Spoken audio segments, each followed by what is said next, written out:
Did you start to wear the hijab right off the bat? 1 month after. Oh, 1 month after. Yeah, May. What was that day like for you? It was nerve-wracking. Yeah, I mean, you go, 30-some years of your life without wearing it, right? And all of a sudden you're wearing a covering over your head and you're going places and doing stuff. Yeah, it was nerve-wracking. It wasn't easy. Did you feel like everybody's looking at you? Yes. The whole planet was looking at you? Of course, yeah. Yeah. Were they, do you think? Some were, yeah. Yeah, I mean, people look. Some people may look at you now and say, oh, she's oppressed. She has to wear the head scarf and everything. Mm-hmm. Are you oppressed now as a Muslim woman? No, absolutely not. No, I don't feel that at all. You just explain a little bit about your background, your lineage. My background, I was born in Ontario, a small town, northern Ontario. And both on my mother and father's side, there's Native. We have Ojibwe as well as we have Mohawk. So my Native roots are actually here. The names that are originated from here, Canada, Ottawa, Petawawa, Tittamegush, those are all names that are from Canada, originated here. From which the people that were originated? From the natives, exactly.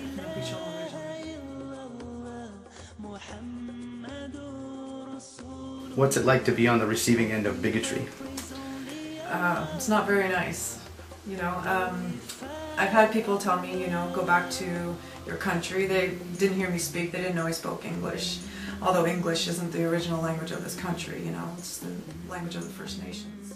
Yes, it hurts me, but I also feel sad for these people because, like I said, the media portrays things into them over and over and over again. Even when I was a kid, it portrayed it into me until you get your own way of thinking, your own frame of mind as to whose country it actually is. Where I'm, of course, like I told you earlier, that I'm part Native. So when they're telling me to go back to my land, I get in quite a good debate with them and explain to them, whose land is this, It wasn't Christopher Columbus who found it, right? There was the First Nations. Islam is not for any one individual person. It's not for natives, it's not for Indians, it's not for, America. It's for everybody, every person. It's not just for one person. What you have to be to become a Muslim, you have to believe in God. Believe that there is only one God. Anybody can become Muslim, absolutely. Anybody.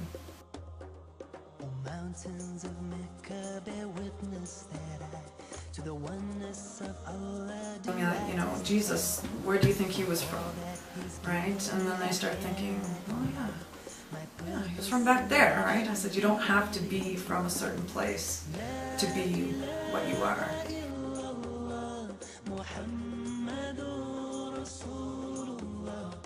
I pray to everybody's God. Muhammad is his messenger.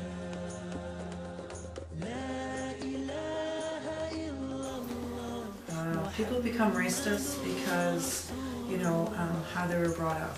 First of all, your parents have a huge influence in your life.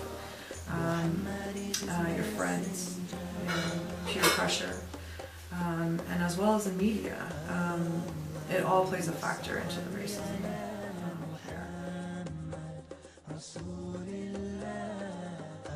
Media encourages racism because they don't show the good points of things. If something's blown up, if something's bombed, it's automatically a Muslim. If a Christian did that, or if anyone else did that, you would never know their religion. They wouldn't come and say, oh, I'm a Hindu, I did this, or I'm a Christian, I did that. They did that. But when it comes to Muslims, they're showing the Muslim, and then they're showing the religion.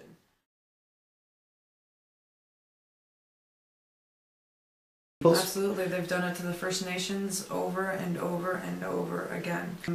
Even more extreme, The natives, if you were a native growing up in this country as well as the U.S., you were taken from your homes. In order to get educated and get schooling, you were taken from your homes. You were put into schools, you know, private institutions. You didn't have a choice. It wasn't like saying, okay, I'm going to go to, you know, this school here down the road or this school. You had to go.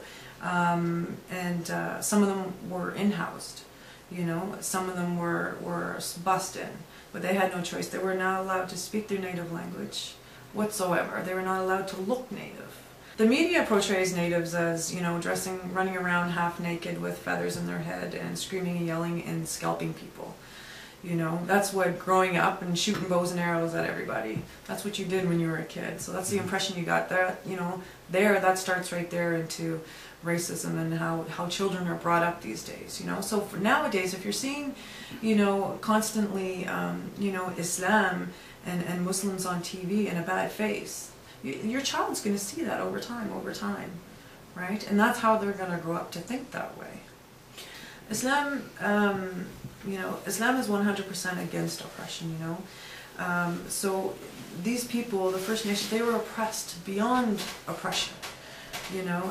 So I stand with them in that. And I would do so for anyone who's being oppressed. People need to understand that we're not, you know, we're from everywhere. The religion is not just from the Middle East, you know.